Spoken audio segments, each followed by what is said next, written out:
Traction unit. ட்ராக்ஷனுங்கிறது வந்து ஆக்சுவலாக 2 type of இருக்குது. ஒன்று வந்து சர்வைக்கல் ட்ராக்ஷன், ஒன்று வந்து லம்பார் ட்ராக்ஷன். சர்வைக்கல் ட்ராக்ஷனுங்கிறது வந்து சர்வைக்கல் ஸ்பான்லோசிஸ்க்கும் லம்பார் இது வந்து லம்பார் ஸ்பான்லோசிஸ்க்கும் வர்றது. அதில் வந்து டிஸ்க் ப்ரொலாப்ஸு, டிஸ்க் பல்ஜு, இதுக்கு வந்து இதை ட்ரீட்மெண்ட்டாக நம்ம யூஸ் பண்ணுறோம்.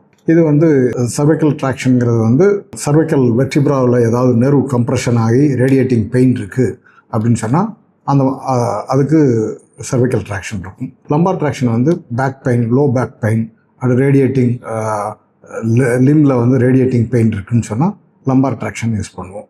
அது வந்து ரெண்டு டைப் இருக்குது. ஒன்று இன்டர்மிட்டன்ட், ஒன்று வந்து கண்டினியூஸ். அது பாடி வெயிட்டை பொறுத்து அது ஃபிசியோதெரபிஸ்ட் வந்து டிசைட் பண்ணிக்கிடுவாங்க.